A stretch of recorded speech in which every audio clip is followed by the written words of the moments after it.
So, sports car, stock car, F1, IndyCar driver, David Hobbs, and also a little bit of commentary. If you could describe this lunch we just had in one word, what would it be? Delicious. I like it. Not scrumptious. Scrumptiously delicious. Send it. And now for Dinner with Racers, presented by Continental Tire. with your hosts, Ryan Eversley and Sean Heckman. Placeholder radio sound. I'm a driver. I'm very angry. This is the sound of a driver on the radio during a race. What do you think I should order?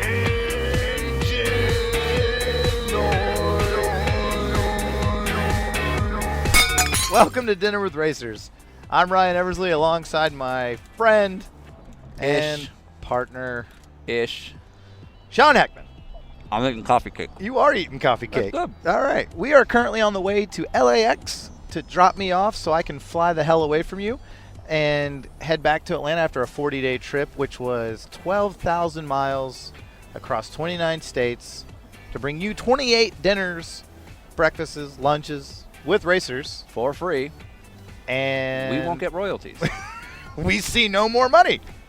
So obviously none of this would be possible without our partners at Honda for giving us this great Honda Odyssey van, as well as Continental Tires. Continental Tire. do one more. Okay. Continental Tire. Nailed it. Yeah, is that good? That was the best one. Cross contact LX20s. We previously had just finished up our recordings in North Carolina. So then it was straight to Florida to interview a handful of people. And we wanted to start with a legend of the motorsport scene, none other than Mr. David Hobbs. Now, most people listening to this podcast probably know who David Hobbs is. But just to sort of go over a few stats. David has been a driver-turned-commentator who's literally been in the sport for over 50 years. But just to go over a few career stats on David, drove in the 1960s in Formula One with some of the legends of the sport, you know, Jimmy Clark, Graham Hill, Jackie Stewart. He talks about that, even gives a small little impression. Sports car driver, won his class at Le Mans, had all kinds of accolades. And then slowly transitioned into television commentary, starting actually with NASCAR, Right. But has literally been a television commentator since, as it turned out, the 70s. And he's most people would know him today as sort of one of the main voices of Formula One coverage in the U.S. But the guy has seen and done it all, been around the sport forever, knows everything there is to know about the sport, and in fairness, for owing us nothing, could not have been more accommodating to what we were doing. So I think David Hobbs is like 72 years old, if that's correct. And the first thing he did when the episode ended is he tried to carry our luggage to the car with us. Yep. He actually said, hey, let me give you a hand. And we're like, no, sir. Like, you've done more than your share. So that just kind of speaks to the level of his character. One of the things I really enjoyed about this episode was he talked very bluntly about how drivers used to die on a regular basis. And what I took away was an excellent chicken sandwich, which was provided by the Cobalt. I believe I had the crab cake salad, and it was so good I tried to order one for dinner at our next one, and it wasn't as good. Yeah. But the Cobalt was a restaurant within the Vero Beach Hotel and Resort, I think, or Hotel and Spa. And we actually stayed there. We went big one night on our big Continental Tire budget, and it was an excellent place to stay. We didn't have to go far to eat. The pool there, if you want to check Ryan's social media feed. Ryan's social media feed on the pool Or at the ask- Vero Beach Hotel, or ask at Racer Efren. At Racer Effort, At I'd be Racer Effort on happy to Twitter. show you the pool Yeah. from David Hobbs' episode of Dinner with Racers. So with that, once again, thank you to our partners at Continental Tire. and enjoy David Hobbs. All right, we're going to start in 5, 4, 3, 2. Hello, sir. Good to see you again. Doing okay? Yeah. You're all done now, right? Yes, sir. Oh my God. How complicated. You have no idea. Welcome to the big time. Yeah. Do you mind that Bill joins us? Not at all, no. Okay, good. I will. So what's our format here? What do you want it to That's be? a good question. It's whatever you want. There is no format. This is just us going to lunch. Yeah. People need to know what it's like to hang out with David Hobbs. Pretty boring. Okay. That's all right. Generally. Good. Great. So now we just don't talk and we eat.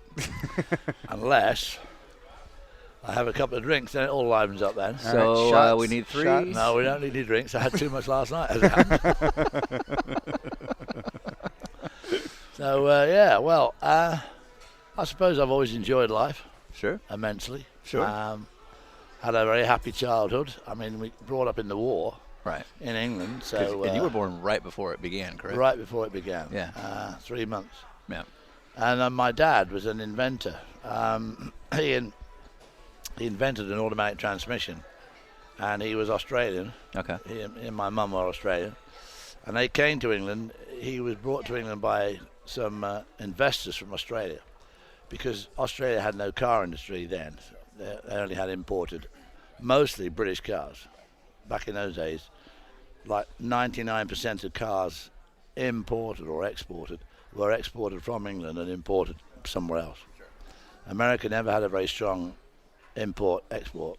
They imported quite a few British sports cars, but they didn't export much. They just built factories Sure. And then kind of did like the whole Ford stuff there. Dagenham and Ford South Africa and Right. Ford Australia. And Right. GM did the same. Right.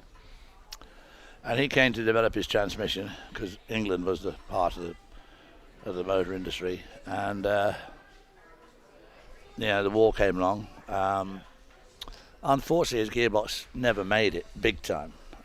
It got real close All right. in the early 60s, 61, 62. It looked like Ford were going to use it, but then they decided not to. And that's what got me in racing, really, because I raced cars that had his gearbox on them. Oh, really? So you were racing automatics? Yeah. That's crazy. And it had override. It was the first 4-speed automatic. Okay. You know, back then the Americans only had people like Borg Warner and Dynaflow they used big fluid flywheels. Okay. And Dad's gearbox had a friction clutch, hydraulically operated, but it didn't use much power. Okay. And so I raced it. Mum's Molly Sox was my first racer. Right. And I drove it. Obviously, I drove it to and from the races. No transporting like that. And I had road tyres on it, and it wasn't very successful.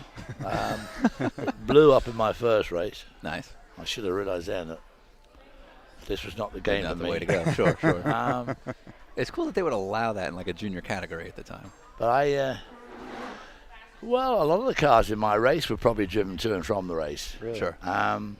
Unfortunately, when I got there, the stewards at the meeting said, "Wow, you got an automatic gearbox." I'd entered myself in a sedan class. So when I got there, they said, "Oh dear, this car's not homologated with an automatic transmission. You'll have to go in a sports car class." So I'm in this old Morris Oxford up against TR2s and 3s and Jaguar XK120s and Austin Healey's and Sure. Lotus Elites. Right. And obviously, I was dragging around the back and it blew up anyway. Maybe thankfully. Yeah. So I raced out at 59, and 60 I took over my dad's Jag. He had an XK140, also with a gearbox on it.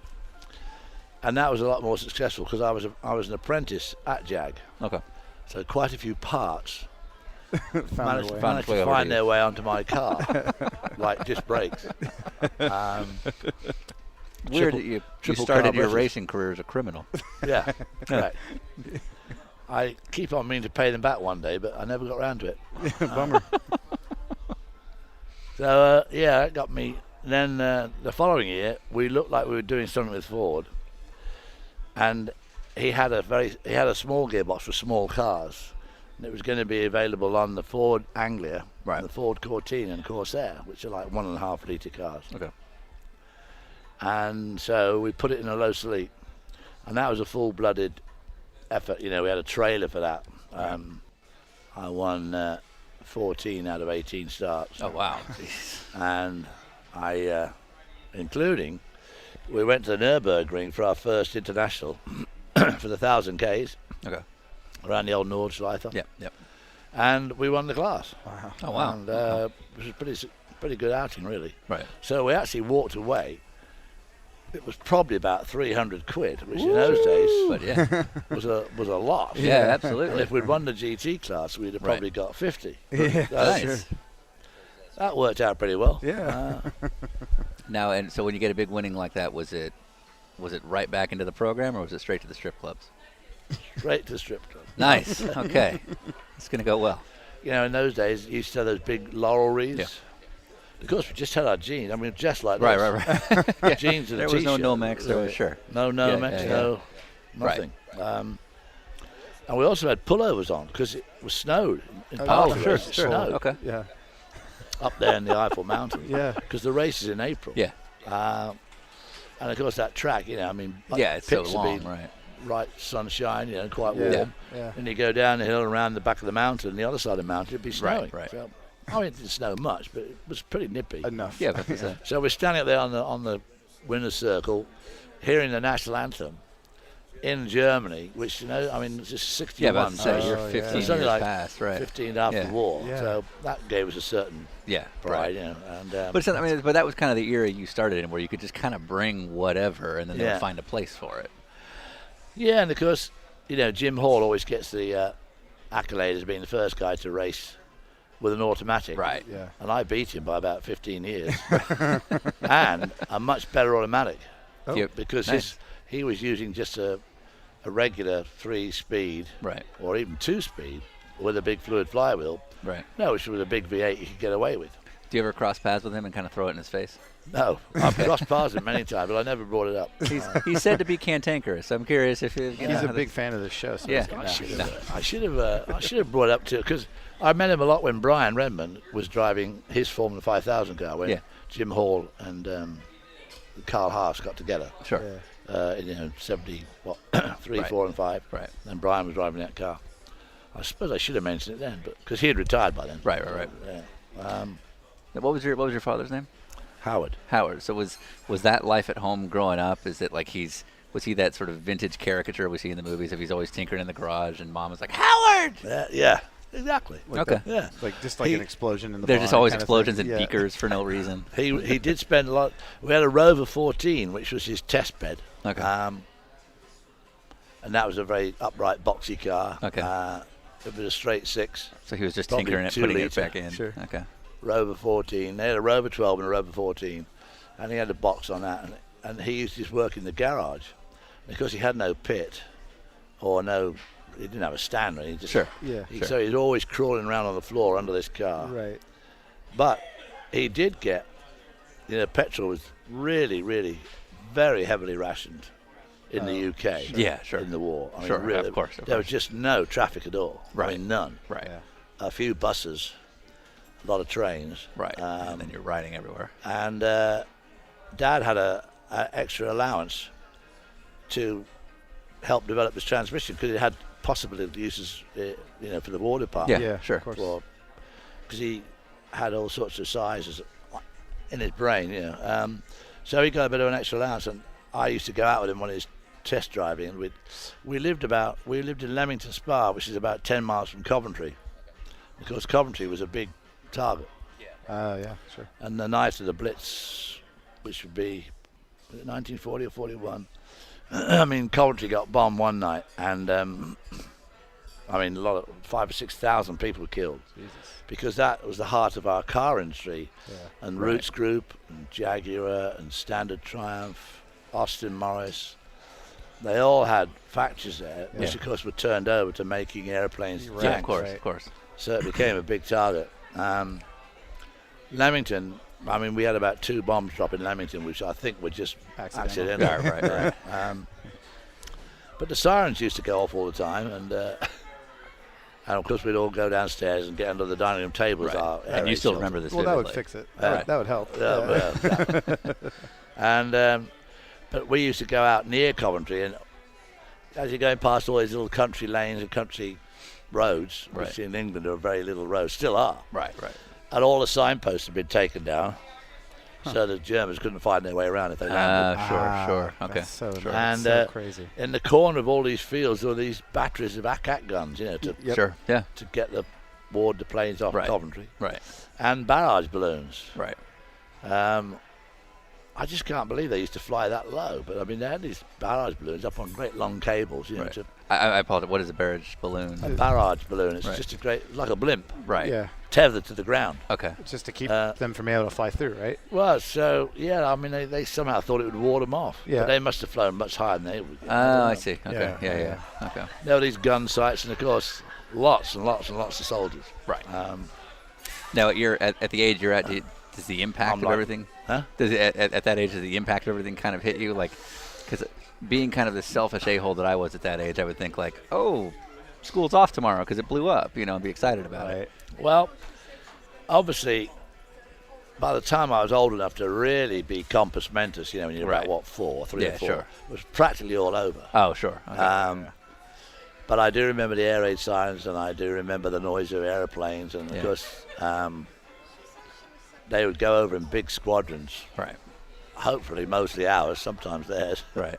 But, yeah, so, but I do remember those guns, and I remember going to Warwick, what's now Warwick Racecourse, and lined up against the fence with this whole range of Spitfires. Oh, wow. And, boy, they look so big to me now. Yeah. They Yeah. look big to me then. Right. Right. But now when you see a Spitfire, I mean, it's minute, you know, you can put it in there. I mean, compared to modern Yeah. Yeah. Sure. fighter jets, which are Sure. huge. Sure.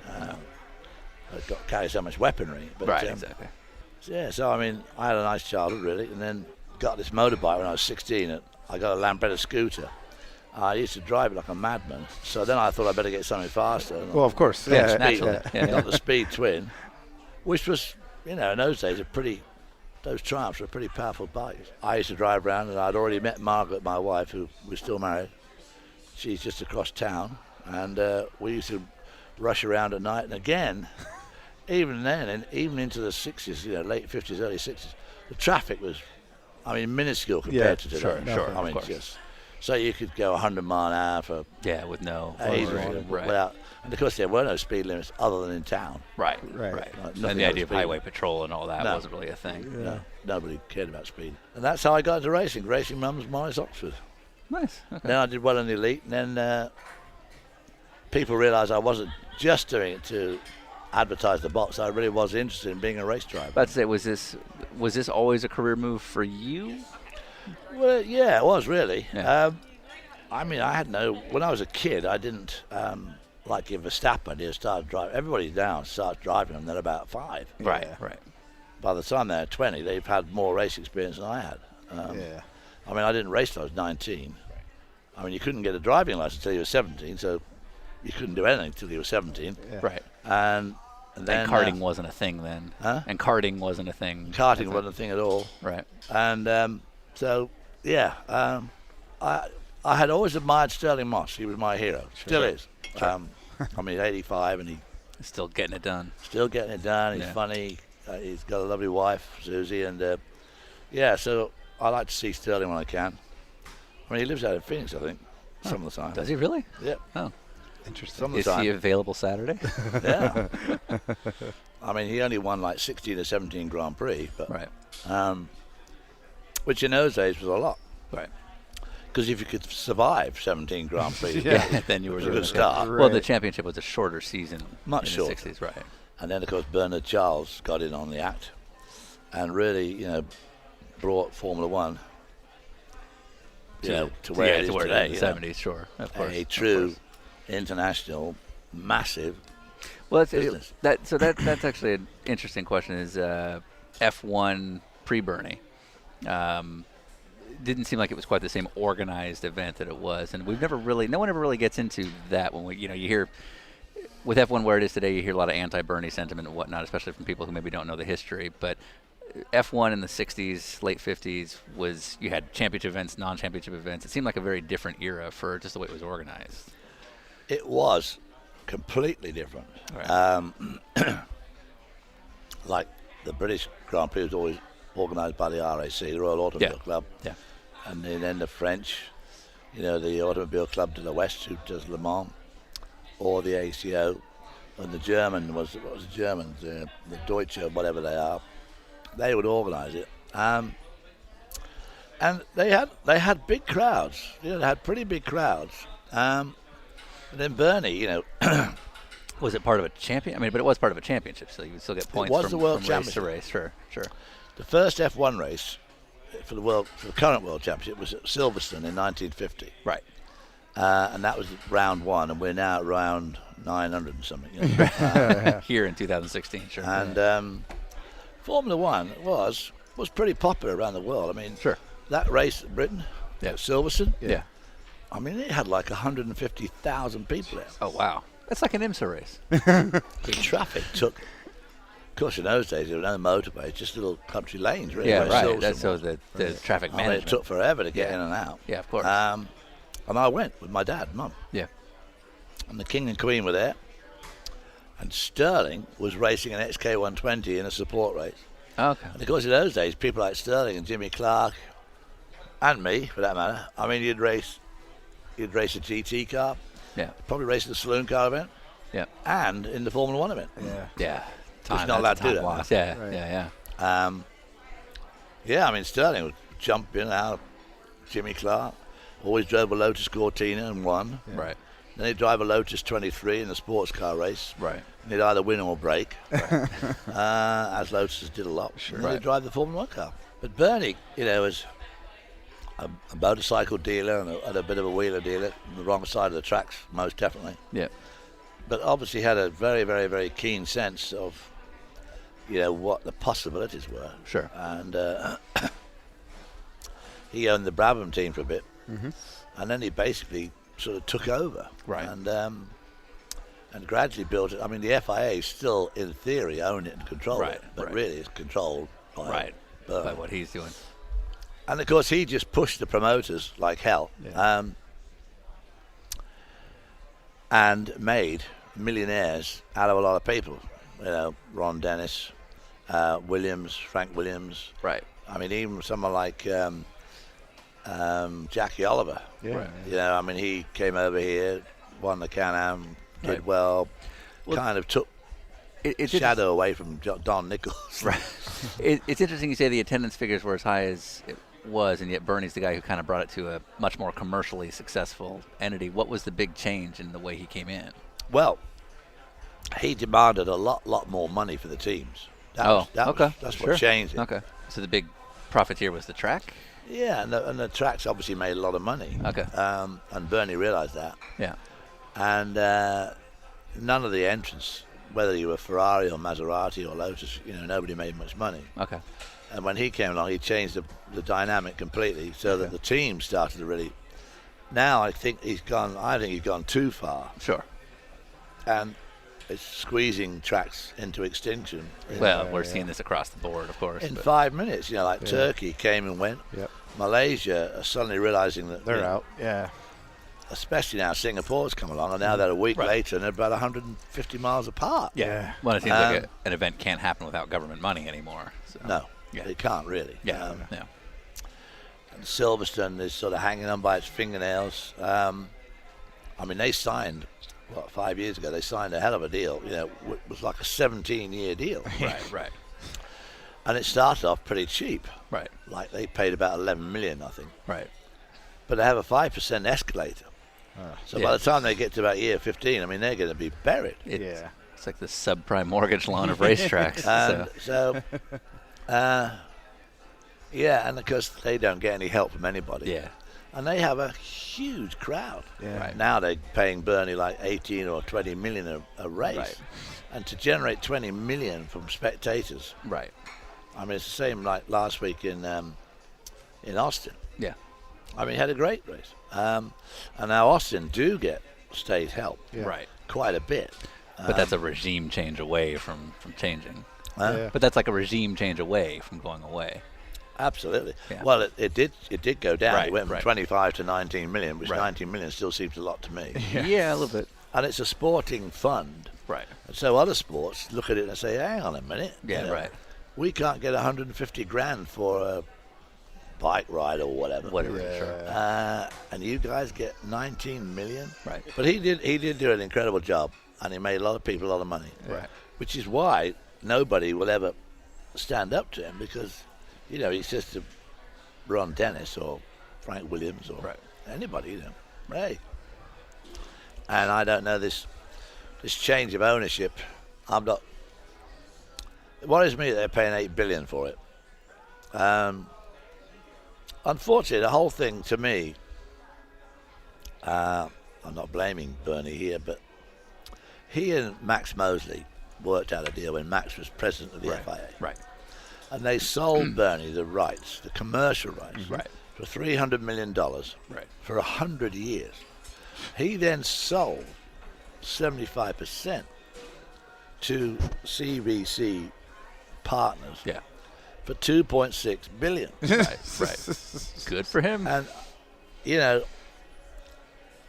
obviously, somewhere down the line, Max Mosley figured in this Right. some way, shape. Must have. Yeah. Absolutely. That should have been, the European Union are looking at this current deal. Yeah. They should have looked at that deal and said, hang on. Exactly. You are the governing body. You are now the rights holder. Right. And you sold off to a completely unknown entity. Yeah. 75% of this commercial rights. Yeah. And made yourself a cool $2.3 billion on Yeah. the way. Yeah. This doesn't seem right to us. Right. So now, in the meantime, CVC have tripled their money. Right. Got all their money back, plus made about $4 more billion, and have now sold it for 8 Right. or 8.6 or whatever. It is. Right. So I don't see how Liberty Media are going to be able to parlay these rights into Something above $8 billion. getting $8 billion back, Yeah. unless they pay the teams and everybody else a lot less than they're doing now. Yeah, exactly. Which, of course, is not good for Formula One. Right. Well, especially in a car culture that's dramatically different today than it was. Especially in a car culture that's dramatically changed from culture, 10 even. years ago and 20 years ago. So, I just think they've made Formula too expensive. The hybrid idea, is just, and the manufacturers went along with it. I mean, Renault and Mercedes, were very, very enthusiastic followers of the new formula, because they said, well, we're not going to be involved unless it has some sort of relevance to road car. And I don't like the new rules much for next year. They say, well, we've got to make the cars faster. Well, they could make these a hell of a lot faster if they just opened up the fuel spigot. if they didn't force the regulated fuel flow. If you went from 100 Right. 100 kilos an hour Yeah. to Whatever they 120, want. Yeah. Right. make a hell of a difference to the performance. Of course. Which I believe they are going to do next year. They're going to open the fuel spigot. You can use more fuel. Okay. But you're going to have bigger tyres, wider car, Yeah. more aero. And so they're all saying in the paddock the other day, stopping distances are going to dramatically decrease. Right. And I was saying, what? Yeah. Have you been to a Formula One track and stood at the side of the road Yeah. when they're doing 200 mile an hour Yeah. or 210 mile an hour Yeah. Right. into the first chicane in Monza, Yeah. and they'd go, and you think, fuck, there's no way. There's no way this is going to work. They boom and round the corner. Right. And they're going to shorten that down. So obviously, passing under braking will become even rarer than it is now. Sure, yeah. Right. You got more aero, so following close behind is going to be more difficult than it is now. Which, according to Lewis Hamilton, said, I don't know what they're doing. I don't know what they're thinking about. Because if you stop behind someone now, you can't get by them. Right. They just make it worse. Right. I can see making a bit more grip in the tyres, but I think they should take downforce away. Yeah. That's a very common theme in Big most time. people we speak with. Yeah. So. I mean, you see those wings. I mean, they are a f***ing joke, those front wings. Right. I mean, just layer and layer and layer of Yeah. cascades and flow diverters Right. and this, Right. that, and the other I mean, good Lord. Well, so kind of going back to your career, you drove in the era where we kind of went from no downforce to putting on wings and putting on undercarriages. What, how did the sport react to it at that time when we started? Because we're in an era where everybody's saying we don't need as much downforce as we have, and you're in the era where downforce all of a sudden was a thing. Well, it seemed to make them feel more secure because in the old days, you look at those pictures, Jimmy Clark, and the nose of the car's up. Yeah. Right. Obviously got huge lift Yeah. at the front and understeer. And then Colin was one of the first to tweak it, as was, Jim Hall. Right. The first car I drove with a wing was a Formula 5000, which had a high wing. Yeah. Right. And the struts were mounted on the uprights. Right. Yeah. So you got, and the first time that was 69. The first time I was really aware of aero help was in 1965. I was driving a Lola T70, the first of the Lola T70s. And I went testing with Eric Broadley at Mallory Park, which is about a mile and a bit. Very tight hairpin one end, down through a long, fast left-hander. Then you came to a flat corner, no bank. And it was through 180 degrees. It took like 10 or 12 seconds to go around. It was quite a long corner. Yeah. Down the back straight, some S's. Now you're back at the hairpin. And Eric came and he brought these little canards, about half the size of your laptop computer. Okay. top, know. And he says, right, I'd done like a 51, say, seconds. Yeah. Sure. So, right, we're going to put these on the front. Right. And I think they'll help your understeer. Sure. I said, well, they're flimsy, they just bend. Right, right. When you put force on, I said, it's more than that. He said, they redirect the flow. And Malcolm Malone was his chief mechanic. He had a great big gap in his teeth, and he smoked. So he used to stick his cigarette in this gap. Yes. So he could work. Oh, well, yeah. While he's smoking. You need 2 hands. Yep. And then he's kneeling on the ground with this canard, looking at Eric Broadley with this canard, and he's, going like that, and Eric going, a bit like that. Right. Yeah, more, less. Yeah. Okay. So he gets his pencil out from behind it, and, then he puts some pop rivets in and pops it And on. there it goes. Goes Sure. down the other side, does the same thing. Like how they do it today. Yeah. I mean, it's McLaren F1. Yeah. This is obviously wind tunnel work.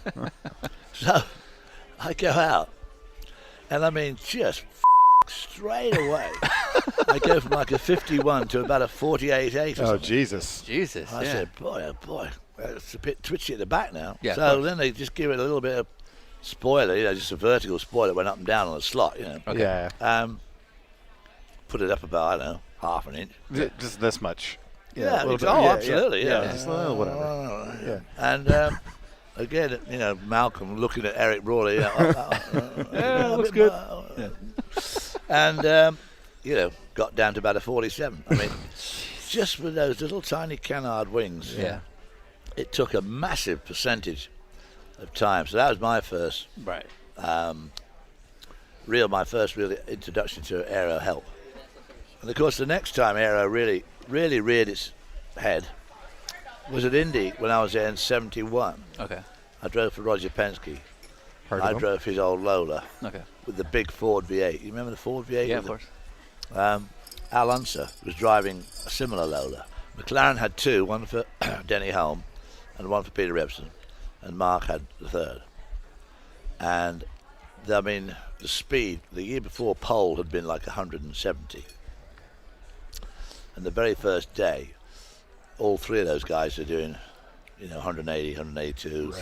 Right. And Al Unser came round to pits and said, you guys are just killing. Now, that was the first time he said, you are just killing. You're making us all look stupid, and this is ridiculous. Because in the end, Mark Donoghue was quickest every day, Right. except for qualifying. Yeah. Okay.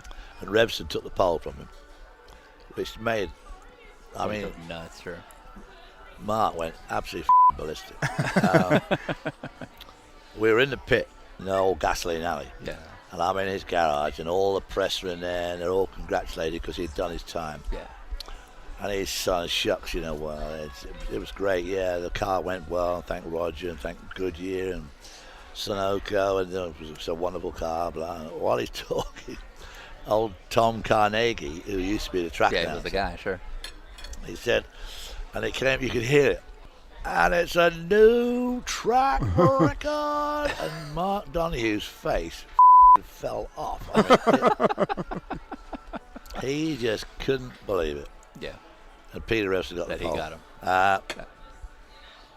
Then in the race, I don't know where I qualified, 11th, something like that. But I was going to be the rookie of the year. And then coming off turn 4, my gearbox broke and made the most awful clattering, banging noise. And obviously the car just sort of slowed up. And Rick Muth, who was behind me, swerved to miss me and ran into the wall.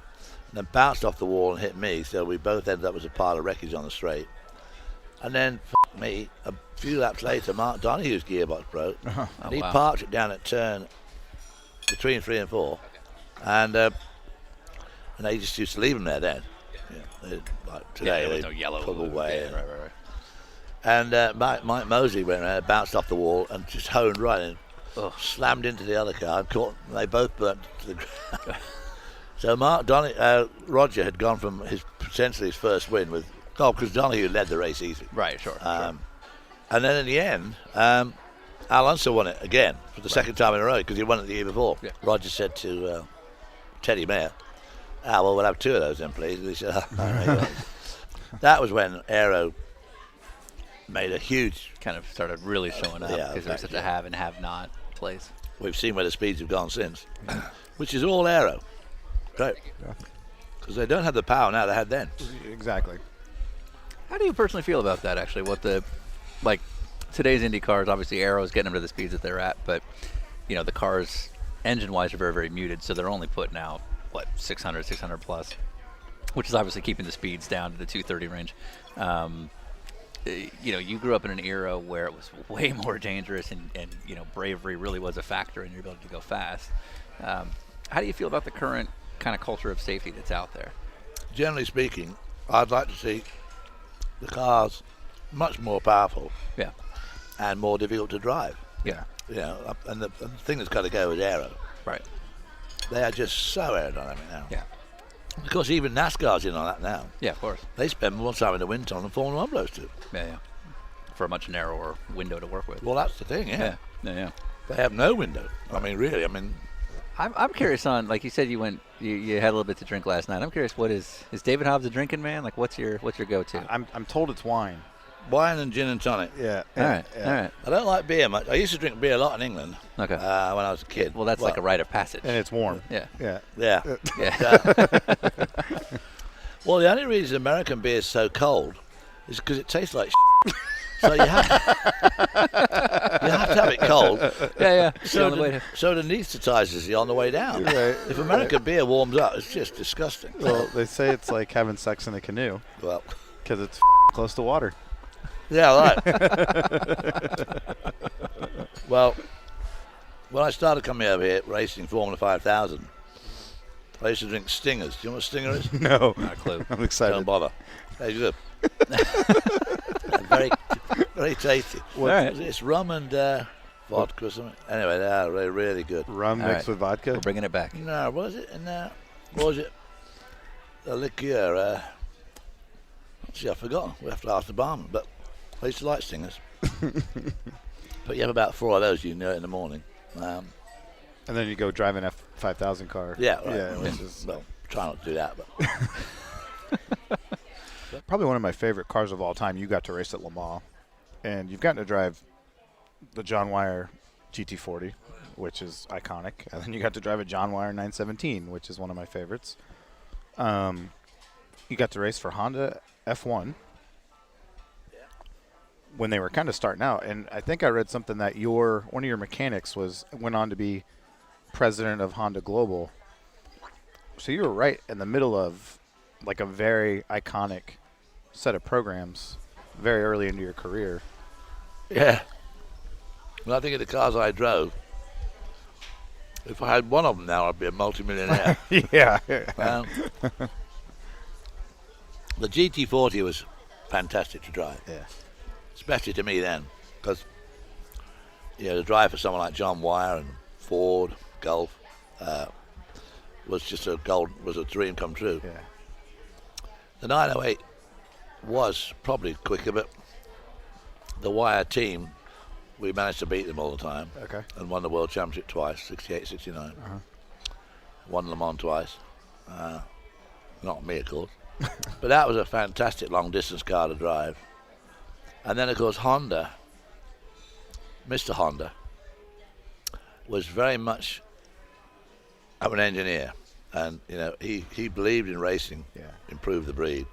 And, he took on he didn't start the company until 1946. And by the mid-50s, he's winning the TT, He's winning world championships with his bikes, and they got faster and faster and faster. And he wasn't making cars. Then the Japanese government tried to stop him making cars because they said, we don't need another car manager. We've got Toyota and we've got Nissan. We don't really need another car manufacturer. Anyway, he persisted and then joined the World Championship with Ronnie Bucknam. And then Richie Ginther won the Mexican Grand Prix. Yes. And then in '68, John Surtees was driving for them. And they were developing, Mr. Honda was absolutely convinced that air-cooled was the way to go. Yeah. And they had that big V8 air-cooled. And the whole car was made of magnesium.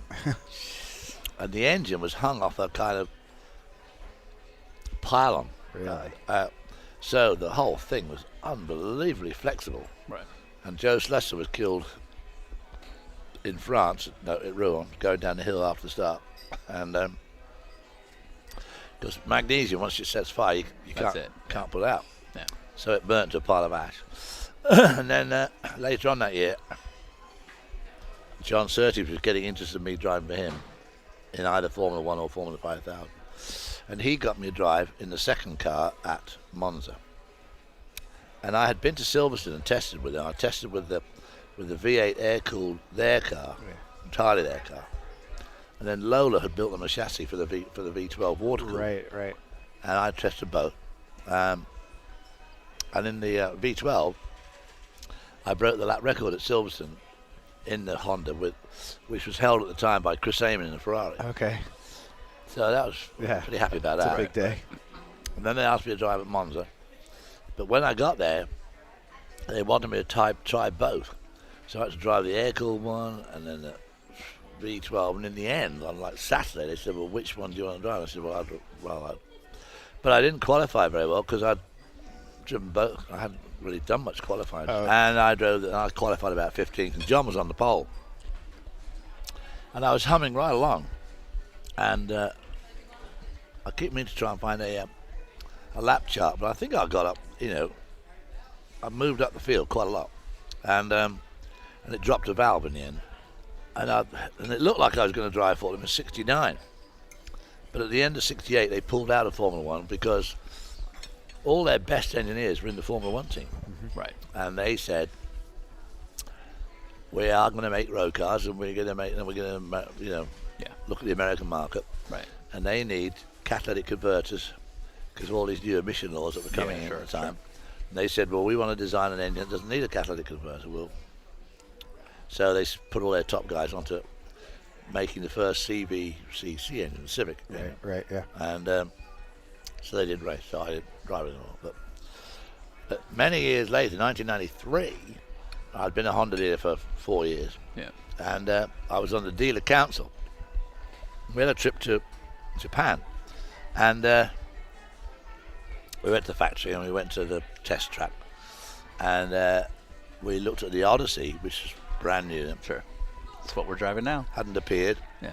It wasn't here yet. It wasn't anywhere. I mean, and I drove it. It was pouring with rain. I had about 6 dealers in there. And we had this thing up to about 110, 150. Yes. And old Dave Conant sitting in the front saying, go, go, go. And all the guys in the back are absolutely going white as sheets. Yeah, freaking out. And then we went to see the head cheese, Mr. Kawamoto, who was now the worldwide head cheese. Yeah. And as we trooped into his office, he leapt to his feet and came rushing over to me and said, David Hobbs-san, I must apologize. All my fault. Your engine blew in Monza in 1968. Oh, my God. All my fault. I apologize. And of course, all these other dealers are going, what? Yeah. Yeah, I mean, he recognized me and remembered me from all those years back. He was one of the guys. Miss a beat. One of the mechanics. Yeah. Didn't miss a beat. That's unreal. awesome. So during that era, you drove, that's still, even among guys like us who weren't alive then, that's still considered the golden era of F1 drivers. I don't care about statistics. I want to know who was the coolest guy to have a beer with. He's like David Hobbs. Yeah, me. A very cool guy to have a beer with was Jimmy Clark. Really? Yeah. Well, he didn't drink much. Because he's notoriously was kind of quiet, right? Yeah, he was. But he was good fun. And of course, Graham Hill was a laugh a minute. I mean, he was big jokester, big party goer, Right. and he had a lot of fun. Have you ever heard the term game?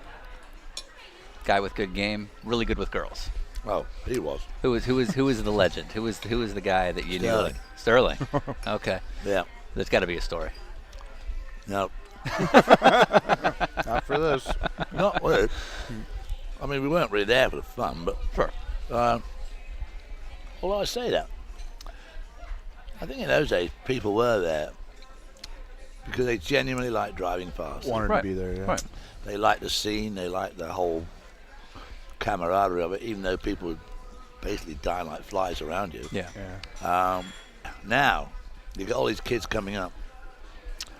I don't know that Max Verstappen would be one of them, but, you know, their dads, if you've got a lot of money, you buy the kid a go-kart and you start him off with a goal of maybe getting to Formula 1. Right. Because you know that if he does get there and does well, then he's going to make millions. Right. Yeah. Right. You know, just like an Arnold That's- Palmer or just like a Tiger Woods or a Roger Federer. Yeah. You know, it's another sport now that you can make millions in. Right.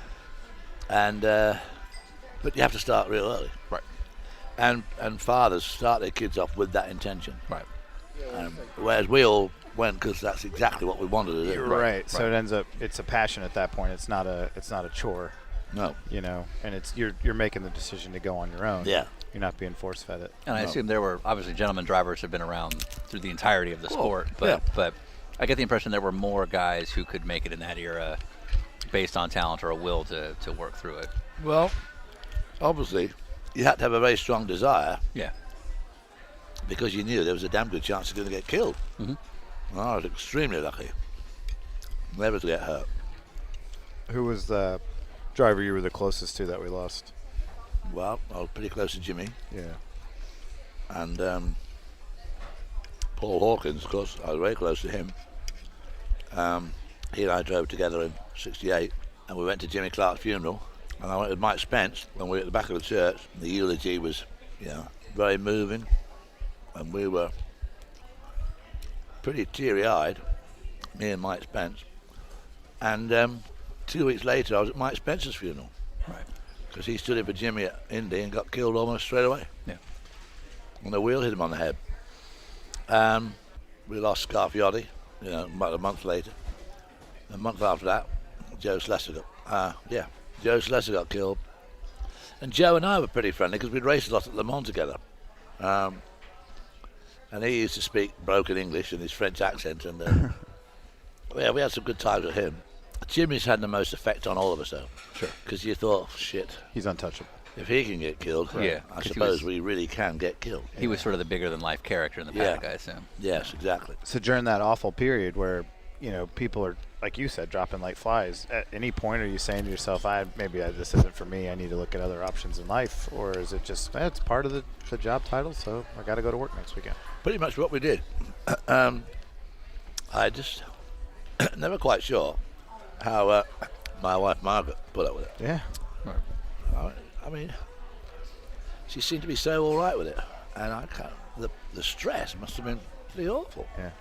Well, it had to be tough for a spouse because, you know, today we've got internet. We have a closed circuit feed. So if you're at the track, you've got timing monitor, or you got monitors right there that can show you everything. In that era, somebody has an accident halfway across the track. At best, you hear a PA announcement that there's been an accident, and that's it. Did that create almost like a darker cloud or anything in terms of sort of knowing what's going on, that lack of information that makes it a little bit more paranoid? Terrible. Yeah. The worst thing, you'd be testing at Silverstone or Stetson, which are long tracks, Right. and you'd be in the pits, November, Right. cold, Right. freezing cold, grey all day, might be draining, might not, and you, a couple of you there testing, and somebody go off, then there'd be silence, and come round here, we'll give another minute or two, and literally, about 5 minutes later, old Sid, Silverstone Sid, who drove an ex-World War II ambulance, which is an old Bedford truck, would do about 35 mile an hour flat out. Downhill, yeah. He would poddle off round the track in his overall, just had regular work overalls, you know. And he'd go out, and obviously 99 times out of 100, the person would be just sitting by his car because it had broken. But I mean, by the time Sid got there, would be at least 10 minutes after. Right. You know, we all started. Well, we'll give him another 5 minutes, and then we better go and have a look. Well, if you'd been trapped in the car or it had been on fire, or Needed immediate help. yeah. By the time he got there, it'd all been over. Yeah. And that was the norm. So that was absolutely the norm. Yeah. So to Snetton, there wouldn't be anybody at Snetton at all. Well, I was gonna ask, like, There's no Sid. the majority of tests right now, you know, if you're going to do a proper test, and, you know, we both come from sports cars, usually track requires X number of ambulances. You got to have corner workers. I assume you're going to Snetterton. There's no one around the track at all. No, So not even close. No marshals, no nothing. Right. Oh, no. Never had marshals. In 1967, I'd been a Jaguar apprentice. I was not a good apprentice because by then I had my loads elite. My last year of my apprenticeship, 61. I ended in December 61. And during 61, I raced elite. I told you I had 18 races. And so I missed a lot of work. And the apprentice supervisor thought I was just the worst fucking apprentice they had ever had, and told me, Yeah, running around playing race car driver.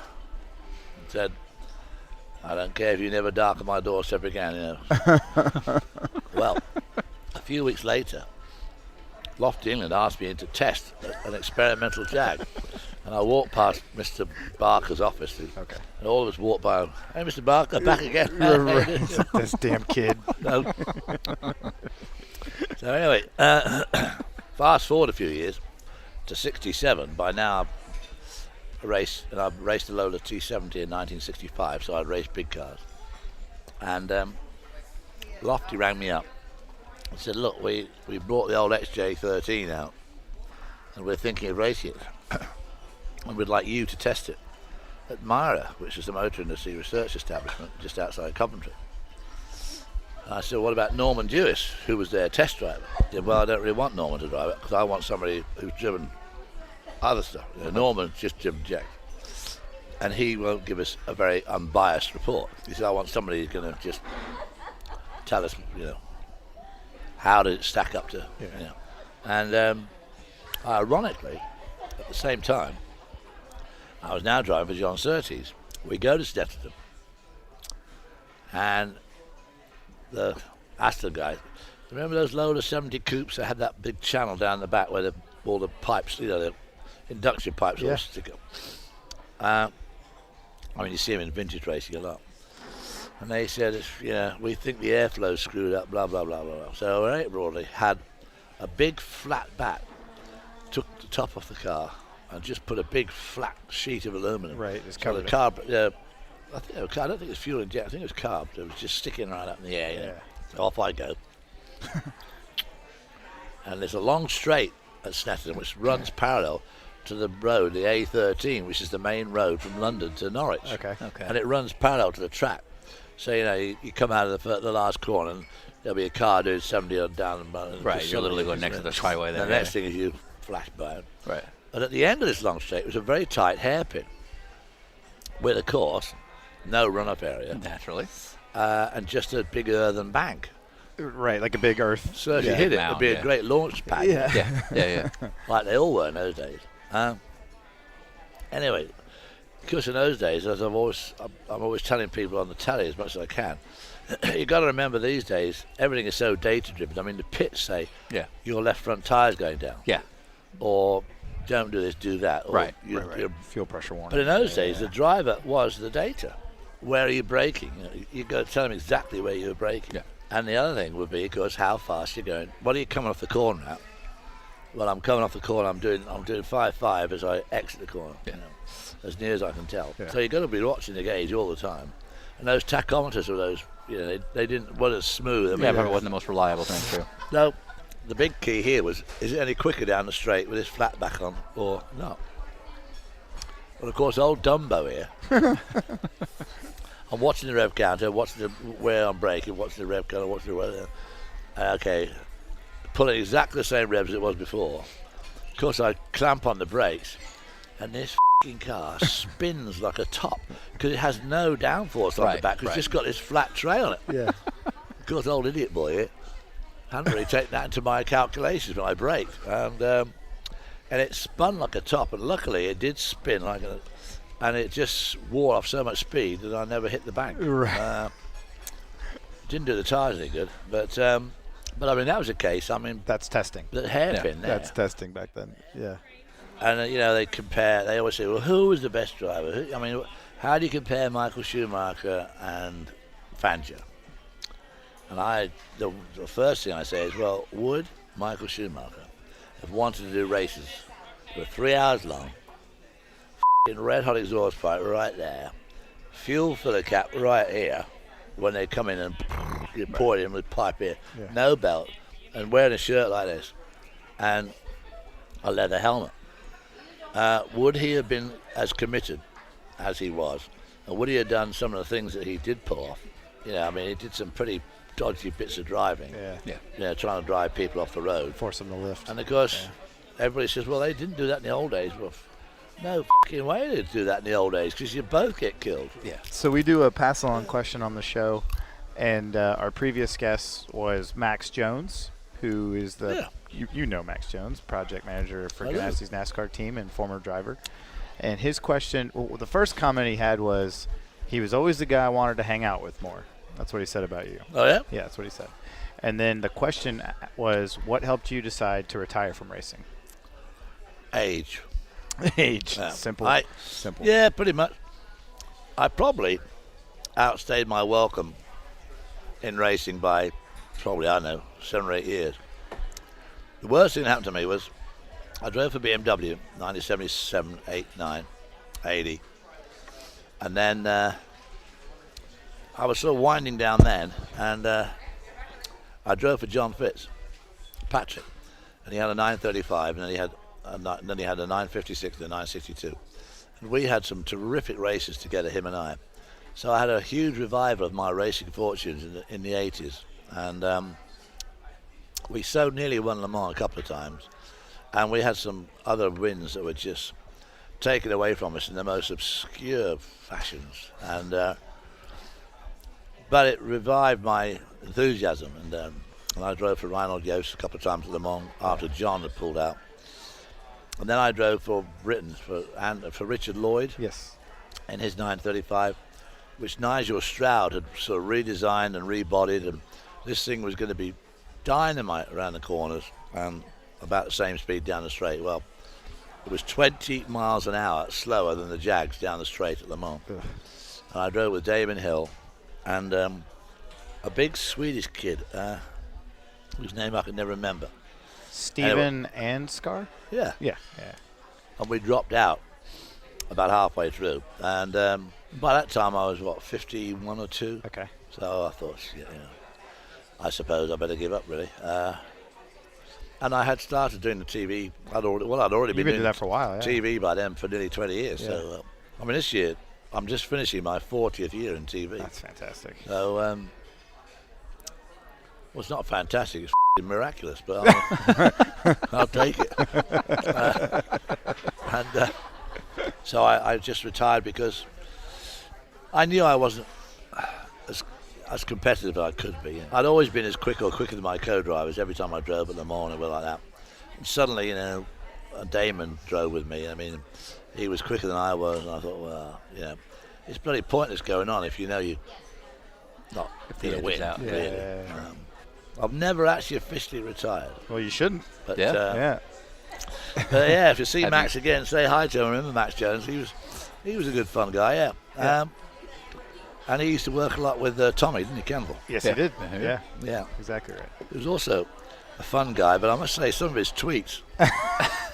I like the fact that you're on Twitter. Yeah. Exactly. He's gone bloody mad politically, hasn't he? I mean, he's a conservative guy. He's a little conservative. I hadn't noticed. Yeah, he's getting pretty into it. But what I just learned is that you're big on Twitter. Well, David. So I just learned is that you really pay attention to Twitter. Yeah, well, I do a bit. I've got about 30,000 followers. I like you say about. Ryan's one of the most popular sports car drivers out there. Like You've got 14 like 12. or something. Yeah. How many? Like 14,000 or something like that. Well, I thought I was doing. I had 9,000 before I ever went on to Twitter. I had 9,000 followers and I didn't even do it. Somebody. Oh, you just made had an account for you. Huh? Somebody had made an account Yeah, for I you. guess. Yeah. Whatever. Yeah. Frank, I don't know how to do. I don't know about it really, but Frank Wilson from Speed set it up for me. Okay. Got me on it though.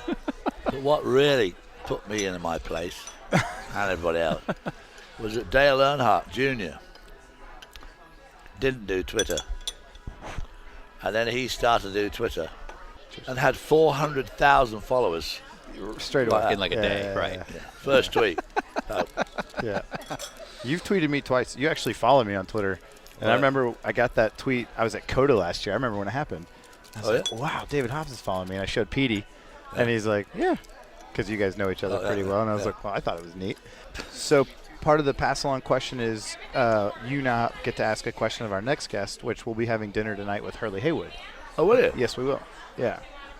Oh, you guys yeah. all hang out down here in Florida when it's warm, which is. You go out to smart. Jacksonville? We St. Augustine. St. Augustine, Yeah. Yeah, so we got a nice little 3-hour drive. I suppose you could ask him, what was it like driving with Peter Gregg? It's a good transition. That allows us to blame you. Yes. So. So one of the things that two things. Okay, what was the joke you told at the Motorsports Hall of Fame last year about Bruce / Caitlyn Jenner? Well, talk about irony and coming back. Years ago, when I first started working for CBS, I used to commentate with Ken Squire. He got me the job with CBS. Yeah. In a way. So we're at Charlotte, and they're having an IMSA race at Charlotte, and Bruce Jenner and Lynn St. James are driving Mustang, but no. Yeah, I think they were Mustang. It was at a one Roush point. car. Yeah. So anyway, old Lynn is leading the class, I think. Well, Bruce gets in. About 2 laps in, spins off. I said to Ken, well, that's what happens when you get a man to do a woman's job. Yeah. And Ken, I thought Ken was going to croak. I mean, he's all over the floor of the college. Yeah, they like it behind us. But who would know that 25 Right. years later, she How too. fortuitous. Yeah.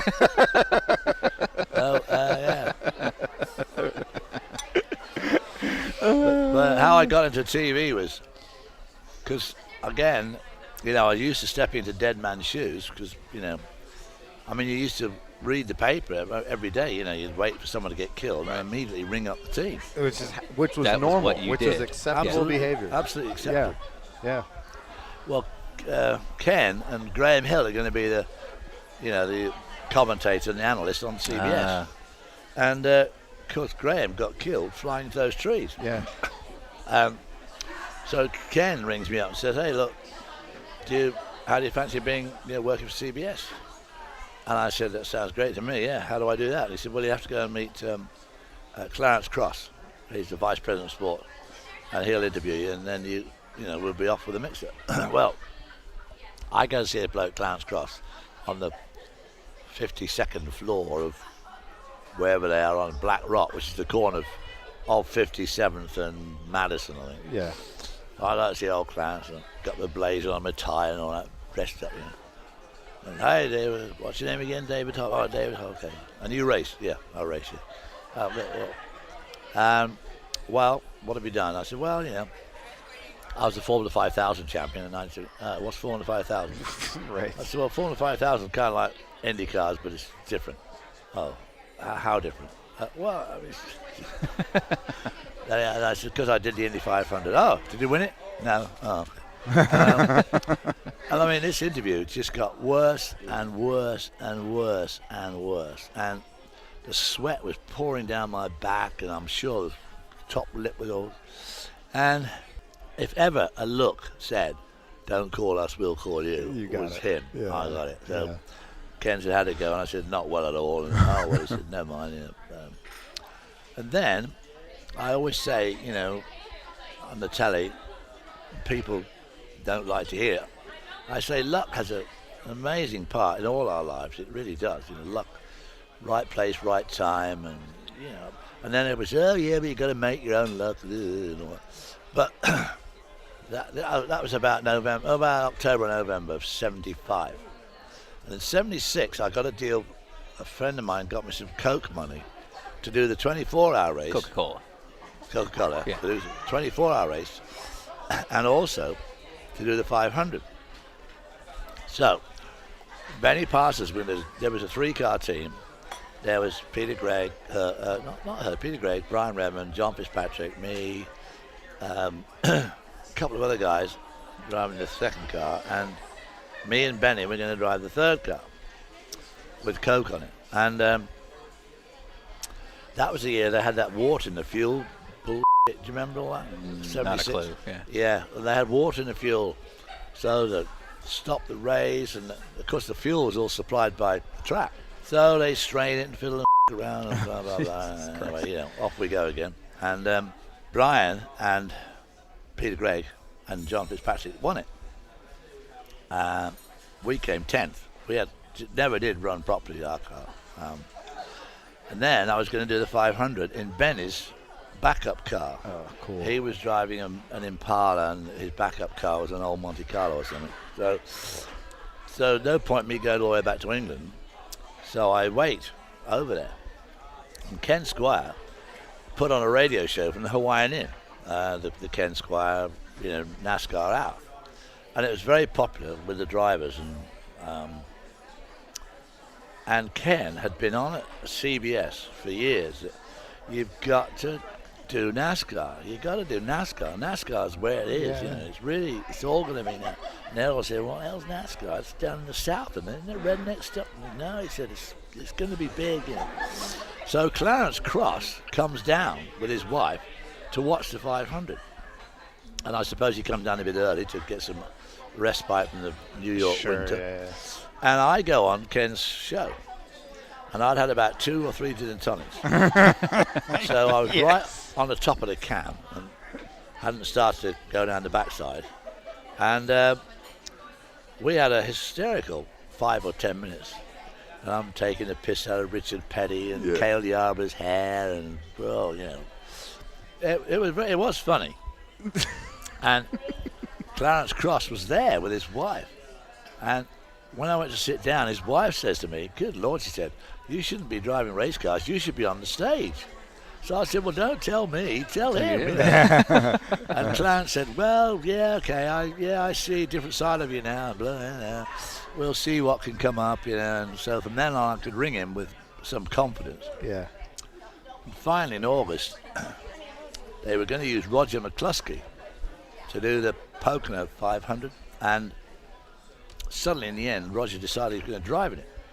So I stood in for Roger McCluskey, and I never missed a race from CBS for the next 20 years. So I left in 1996. So I was born. Well, 1995. So suddenly that first year they paid me $800, but they flew me first class from England and back. It's not bad. And to clinch the deal, I'd been in Atlanta, and I was going to go back to England. Of course, in those days there were no direct flights from Atlanta, and so I had to go through New York. And I had like a 3-hour layover, and of course, getting in and out of the airport in those days was so simple. So I thought, I'll go and see those guys at CBS just to make sure, And I nipped down there, and it was like it was late in the evening, late afternoon, early evening. And I went in, saw Clarence. He introduced me to his boss, and he just said to me, be factual, don't talk down, don't make it too complicated, don't sound too techy, blah, blah, blah. Keep it amusing. I hear you can be amusing if you want to be, blah, blah, blah. See you. Huh. And so I got home and rang them up a couple of days later and said, well, how was it? They said, oh, all right. Oh, okay. Any other shows? Oh, I don't know about that, And then about a week after that, they called and said, we'd like to do the Trenton IndyCar. So did that, and a couple of weeks later we did the US Grand Prix, which is my first Grand Prix, so that was 76. Oh, wow. Grand Prix from the Glen. And like I said, then I never missed a race. And then they started doing NASCAR in 1979. And of course I did the 79 race when, the punch-up. Yeah, when they're very famous. With Ken. And I always say NASCAR should give Ken Squire, they should be paying him about $1 million a year. A royalty. Because his undivided effort, it snowed in New York. That's right. On the Northeast. It's the perfect storm. The race was, okay. Cale and Donnie Allison were, streets ahead. They just followed each other around for about 10 laps. Suddenly Donnie goes, Cale pushes him down into the dirt on the inside, and he pushes back, and they start touching and rubbing, and the next thing, Cale up in the banking, and boom. So they get out of the car, they start fighting. Yeah. Richard Petty, who was a very distant third, wins it. So that's his eighth. And he had been out for a while. Like, he hadn't been the man anymore. It was like this hero win. The hero win. Richard Petty wins again at Daytona. The Masters back. Meanwhile, Bobby Allison on his slowing down lap, probably came second, I can't remember. On his slowing down lap, he stops and joins in the fight. Yeah. So now we've got Ken Squire calling a fight from the booth with me shouting out as well. And they had like 6 million viewers. Yeah. They didn't know what they were getting. I think they were expecting they might get a couple or maybe one. Yeah. And they had this huge audience. I thought, oh my God, and it was blacked out. Bill France. That's right. Was very dubious about this TV. He said that's going to take people from our seats. Right. People will be. We ain't going to show that in Florida. We ain't going to show it in southern Atlanta, Georgia, and No, I don't think it's a good. This TV. I don't think this TV is a very good idea at all. And of course, at the moment, NASCAR's in the middle. They have like their own channel. They got like $10 billion. From TV over the next 10 years. Yeah. And all came because of Ken Squire. Yeah. So that's how I got out, really. Right. Just bloody lucky that I did those 2 races. Lucky I didn't go home and come back. And, kind of not good. And it was lucky that Clarence Cross had already arrived in Daytona. Yeah. I mean, he could have come the next day because this was probably about the Wednesday. You can't make that luck. Like, that's real luck. Wow, that was just real dumb luck. Yeah. So most people listening now know David Hobbs, the commentator, and obviously we've skipped over most of the last 20 years of doing F1 and whatnot. But of the broadcast teams that you've worked with, who's the guy that you'd want to get a drink with? Well, I tell you what, all the guys I've worked with over the years in TV have been terrific. But I suppose if you're going to go for a drink with somebody. You really wouldn't have a better drinking partner than, 2. Bob Varsha and and Lee. Okay. Yeah. Well, we know Lee can drink. Yes. we know this for a fact. Yeah. I know that for a fact too. Bob, we sat down. We sat down with Bob doing this thing last year, and we've known Bob through the sports cars for years. But is there? I've never seen it. Is there an unbuttoned version of Bob Varsha? Does he let his coiffed hair down? He doesn't really, no. But I told somebody many years ago that Bob Varsha is the absolute perfect traveling companion. I mean, you can share a room with him and he's not going to do anything stupid. And very amenable. Where should we go for dinner? Spanish, Mexican, French. Hey, I don't care, let's go.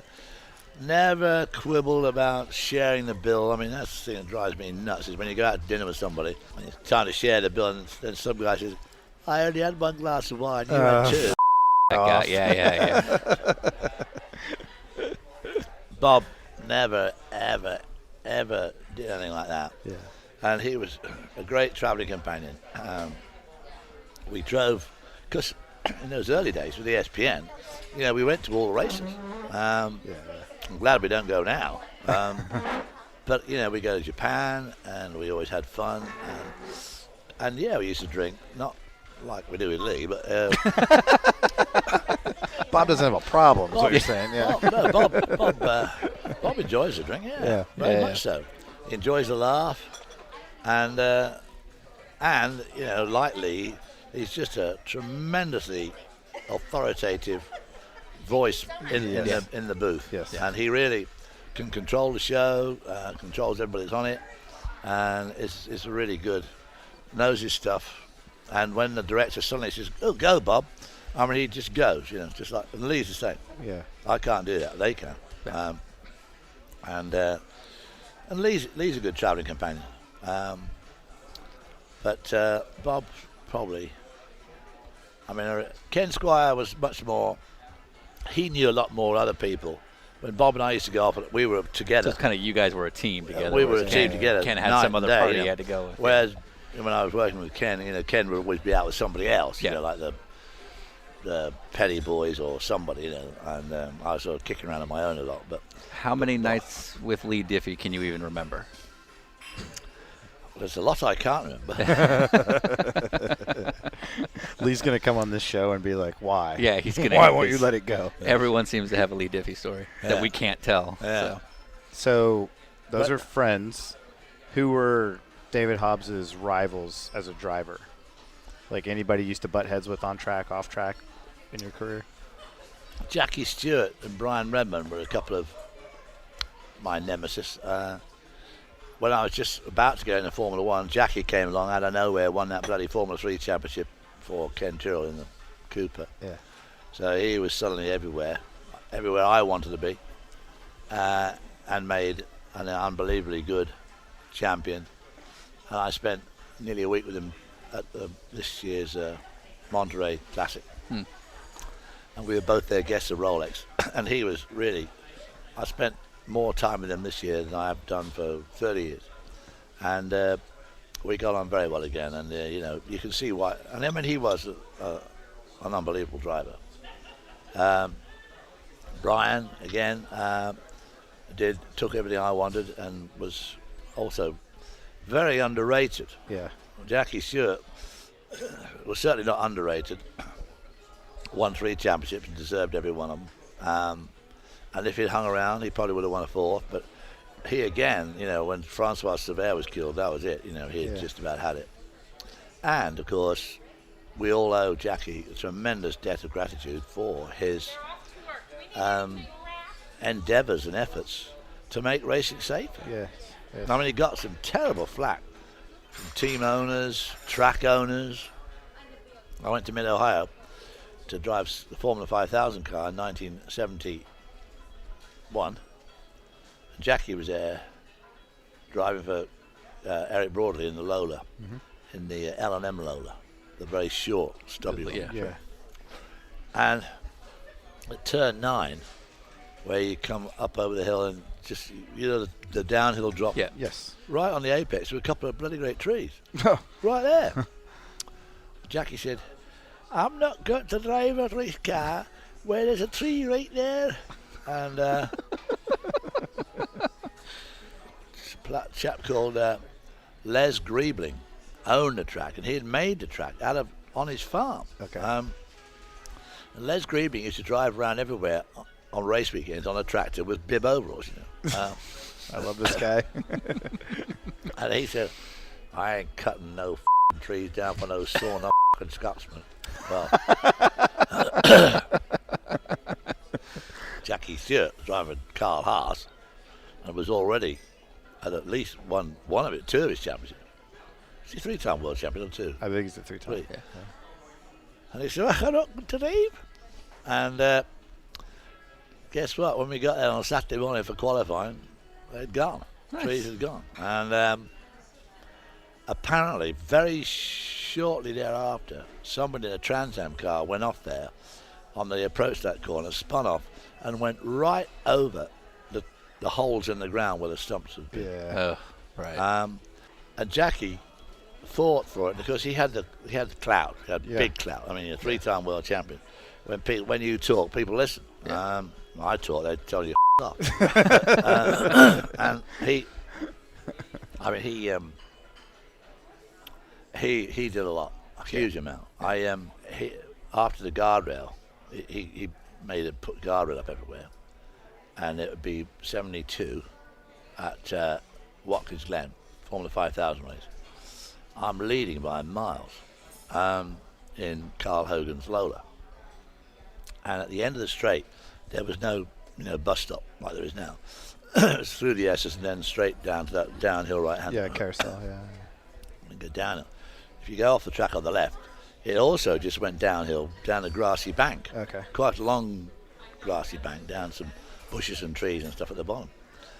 And as I braked for the corner, the bottom right, parallel rods on a Lola. He was very keen on parallel arms. Okay, yeah, like trailing arms. Yeah. And the bottom one came adrift.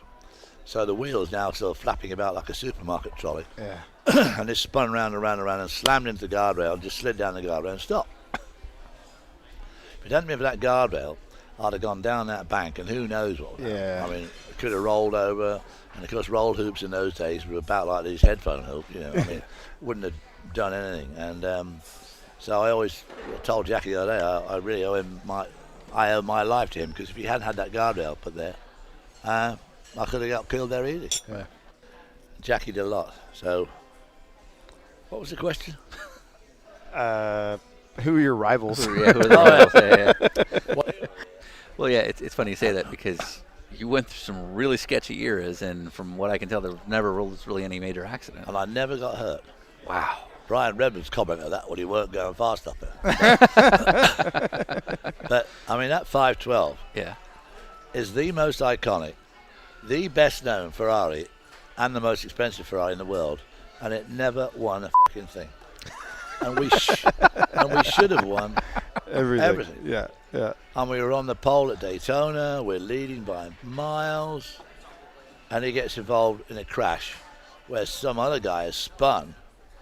And then as he and everybody else slows down, as they go into this huge cloud of dust and smoke and shit like that, some cunt in a Porsche 911 that we'd probably lapped about 100 times runs into him. Right. So he put about 10,000 yards of duct tape on it and still came third. Because Sebring leading there. And he and Pedro Rodriguez got into a banging match down at the bottom end of what was the old real long circuit. They went right down, the far north end of the track.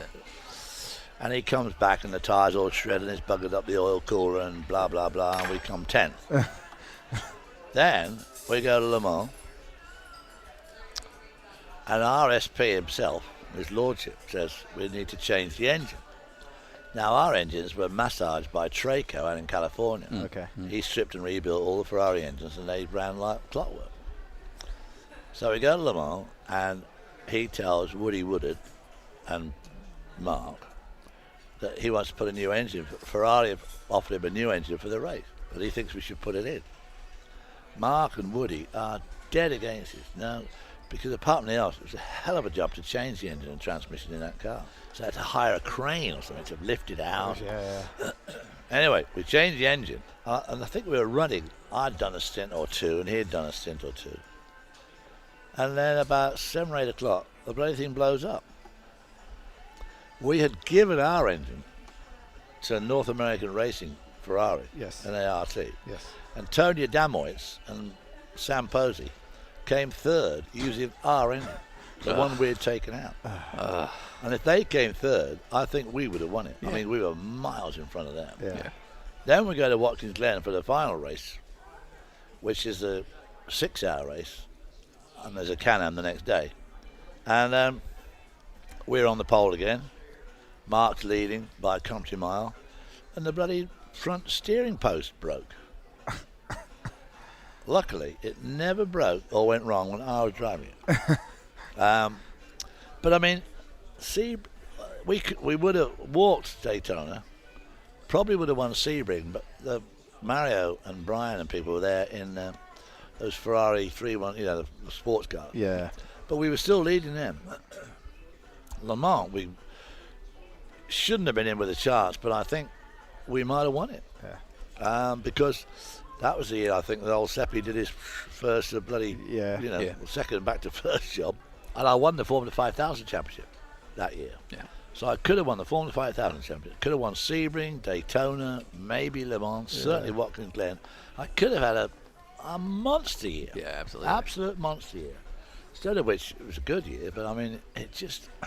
that's one thing modern drivers don't have to contend with, is unreliability. When Hamilton's engine blew in Malaysia, I mean, they just hardly ever. They never. In the old days, whenever you went in a race, I mean, your first thought was not am I gonna win? Your first thought was, am I going to finish? Yes. Yeah, right. Your second thought was, am I going to be alive at the end of this? And your third thought was, well, I could win it. Yeah. Nowadays, no one ever thinks about dropping out because it just doesn't happen. Yeah. Let's go forever. And So obviously you've got no shortage of stories out of the paddock, but why do you think it's not out there more that Johnny O'Connell tried to murder Dario Franchitti? well, everybody knew that story. The fact was, I think that Dario tried to step in front of the car. I think he was thinking of committing suicide. Right. Then decided against it. Last thing I'd like to hear, if you have one. If you don't, it's fine. Tell me the best Siebken story I don't know. The best Siebken story you don't know? Well, I suppose, do you know about the food fight? I've heard. Okay, I do, but that's not like a out there in the public thing. So that would be a perfect way to end this. Well, it all starts with my nemesis, Brian Herman Thomas Redmond, Esquire, of Vero Beach, Florida. We'd been to a Formula 5000 race at Mid-Ohio, and we were having dinner at a place, I think it was called Brown's. It was quite a nice little restaurant, not far from the track. And for some extraordinary reason, we're all sitting there at the end of dinner, and Brian walks up to me to say they were just leaving. And he must have had a brain hemorrhage of some sort, because right hand, close at hand, was a dessert trolley. So just as he's saying, well, see you at the next race or whatever, he suddenly picks up one of these chocolate pies and pushes it to my face. As you do. As you do, exactly. So I said, okay, well, don't worry, I'll remember that. Yeah, well, we'll see you at the next race. Cheerio. Yeah, see you down the road. Say hi to Marion, and wiping the pie off her face. Well, then, some months later, we are at Siebken's. Yes. And he is in the long table that comes away from the early inner bar, Yes. the cocktail bar. Well, there's a table that runs along the wall. And at the end of the table is a doorway that goes into the inner dining room, which they use as kind of for the busboys. Yes. Yes. And you can go from there to the other side of the dining room by the bottom of those stairs. And I'm sitting at the table by the window, and I see Brian Redmond sitting on the end of this table.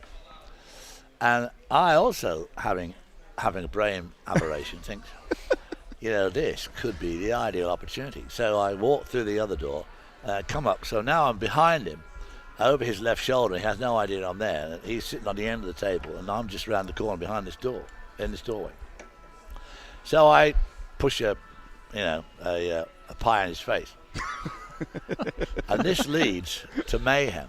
Because when he had done it to me, we were in a strange restaurant. There was only a very, very few people in there. Yes. And he was on his way out the door anyway. Right. This time, we're all right in the middle of dinner, and the dining room, of course, is full Everybody. of racing drivers, mechanics, Everybody. in those days when Siebken's was right on full throttle. So immediately, rolls, cutlery, and everything starts to fly.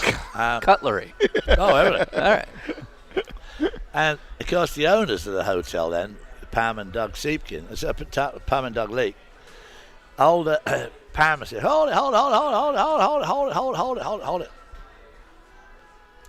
Let's go up to the tavern. Let's go up to the bar, and we'll continue this up in the bar. Now, this is the owner of the hotel. So we all go up to the tavern, which, as you know, has got more racing stickers and more history than any other restaurant in the world. It's amazing. And we commence this food fight in seriousness. And I mean, Pam, the owner, keeps rushing down to the kitchen in the main hotel and bringing back, cream, aerosol, all those aerosol cream. Yeah. She keeps coming back by the armload and giving them out. And I mean, there's beer. I mean, the floor is about an inch thick in cream, foam cream and beer. I mean, my shoes were ruined, my trousers were ruined. Everything was ruined. And this fight went on for, it seemed like hours. It was probably 20 minutes. And she was aiding and abetting. I mean, she was going to get more reinforcements. Right. More beer, more sandwiches, more bread, more stuff to throw around. So it was a pretty historic food fight. Yes. And that was obviously a huge night at Siebken's for all of us. And It's not the same these days, but it was a very memorable night. Yes. That's cool. And poor old Pam passed away a couple of years ago. Right. Doug still remembers it. And Doug's now 86, and he spends a lot of time with my younger son, Guy, and they reminisced about the old days at Seekins, but it was a fantastic place to go to. But that food fight was absolutely something else. It's what legends are made of. Yeah. Absolutely. All right. We don't want to keep Hurley waiting too long, but you know, how much longer do you think you've got going for the broadcast career? How long? Yeah. In my career? Yeah. Well, I believe I've got at least one more year because NBC had a 4-year deal, which we're now coming to the end of. To the 4th. Okay. And I had signed for the 4 years. Okay. And then about halfway through the year, they said, good news, we've got one more year with Formula One. Bernie would only sign 1 year. He wouldn't sign a multi-year. We want a multi-year, but anyway, we've got one more year. Cool. Yeah. And so it looks like I'm going to do next year. Okay. Great. And then who knows? I mean, whether they get it again. I think if Liberty Media take over, they may have their own ideas about doing the TV. Sure. Right. Or they might be very happy with NBC doing it. And if I stay on, well, obviously that's completely in the unknown. I wouldn't mind doing a few more years. I suppose I should.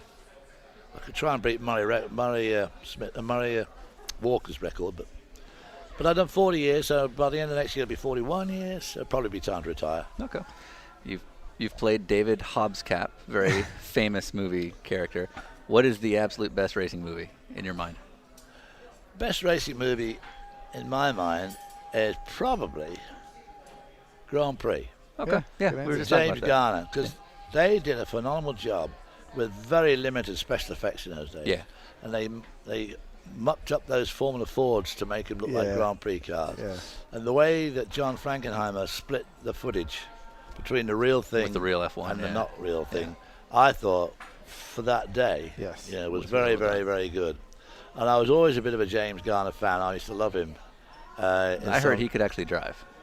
And he could drive, and he used to call me Davey. So, Okay. That's because cool. I was going to drive for him. That's another very long story. That was a John Surtees story. But I was going to drive for James Garner in the Formula 5000 team in America, but it didn't happen. So I drove for John Surtees instead. But Okay. yeah, so I think Le Mans pretty good. They also had some very good footage, very good. Yeah. And one of the funniest things out of that was, of course, that David Piper supplied a lot of the cars, the Yes. 917s, a couple of Ferraris. And they were doing a scene, and they have a crash going into White House. And David Piper did, in fact, as a result of that crash, lose the bottom of his leg Right. from the knee down. So you could hardly tell he hasn't, because he's still got the knee, so Yeah. he just limps a bit. But his Christmas card that year was one of the funniest things. It was a picture of a filming scene, and there's a pile of broken cars in the background. There's a ladder tripod with a big camera on top, and cameramen and audio guys, drawn around here. And Steve McQueen has got a megaphone, and he's saying to David Piper, "Hey Dave, that was absolutely great, but we need to do one more take." And this was David Piper, who had lost his leg in that crash. That's amazing. I like that. Okay, final thing. Your grandson, Andrew, is racing, and this year raced in the Continental Tire Series, which is our happy partner and sponsor of this. Do you want to plug Andrew's career? Because we have a lot of fans that listen to him, and maybe you can bolster his following. Well, I'd certainly like to plug Andrew's career. Unfortunately, like everybody today, he has run into the perennial problem of it takes so much money. Yeah. I mean, he drove that great Aston Martin in the race, but, it's $25,000 for the weekend. Right. That's a Um, deal. it's a- That's well, which, yeah, which that's actually a budgeted. Yeah. And he wanted to do Yeah. the last three races, and they wanted him to do the last three races. Yeah. So they said, instead of charging you 75, we're going to charge you 60. Yeah. And Right. he just couldn't come up with a 60. Yeah. And he's got some irons in the fire in terms of sponsorship. And hopefully he can find something for next year, but he might have to start facing reality, and it is going to be difficult for him to continue. But he's quite fast too. He's quick enough. Yeah. And I think he'd do well in sports cars. But I don't know whether he's going to be able to get the budget together for it. Yeah. I mean, we're all trying to get it for him, but Sure. All right. We really got to get rolling, but we can't leave without asking what's the What's the David Hobbs legacy you're hoping to leave behind? Yeah, well, It's been a hell of a career. Well, I mean, I've always enjoyed my racing, and I think, and I have still got a lot of fans who watch me race, who enjoyed that. So, you know, you're doing something that is bringing some joy to some people. And I know my TV broadcasts irritate the shit out of some people, but I get a lot of extremely loyal fans who say, boy, you know, you're the best commentator. You three are the best commentators in any sport. So, you know, I mean, I suppose I'm not going to leave a legacy because, I mean, you know, legacies are only belong to people like Arnold Palmer who leave a real legacy. But hopefully I will leave the world happier that I was there. Then more people will be happy to have heard me and seen me than will not. And so that's the way I kind of look at it. I try and be entertaining, try and be funny if I can. Some people like it, most people like it, and the odd one doesn't. So you can't please all the people all the time. Perfect. I'd say on that note, Continental's got the check.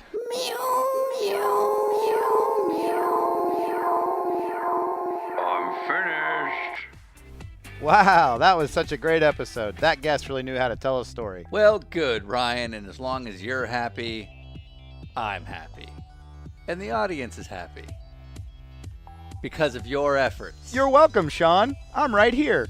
All right, shout out to Mr. David Hobbs in Vero Beach, Florida, who was just super gracious in the whole process. And we said this at the beginning of the episode, but no joke, that guy tried to help us carry everything back to our car when the lunch was over, which is just kind of tells you everything you need to know about him. So, all right, we're going to close out. The next song is from one of our fan submissions, a guy we've never met before. You heard one of his songs earlier, a guy named Mike Birch, B-I-R-C-H. You can find him on Bandcamp. And here's a song called Look Down the Road.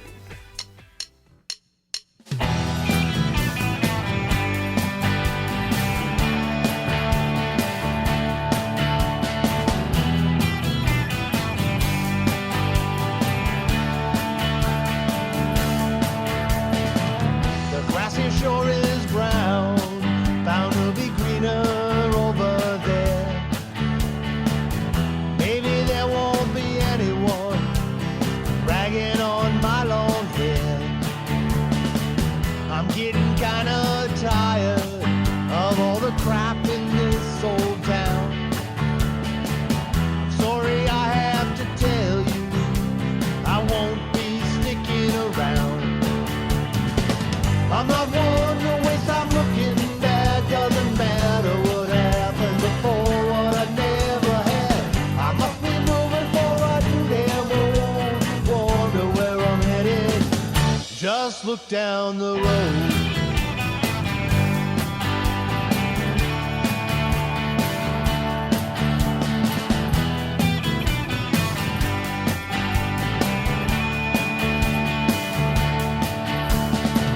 Wasn't too long, plans were made. Soon the deed of leaving was done. On the road with a couple of friends in an old car that barely runs. Along the way we argue, but we have plenty of fun. Heading for the greener grass, speeding down old Route 101. I'm not one to waste time looking bad. Doesn't matter what happened before, what I never had. I must be moving forward to them old. Wonder where I'm headed. Just look down the road.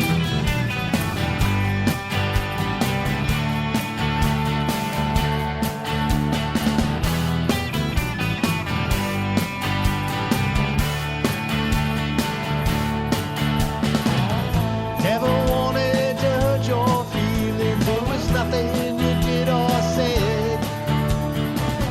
I knew I'd be leaving. Staying long was not in my head.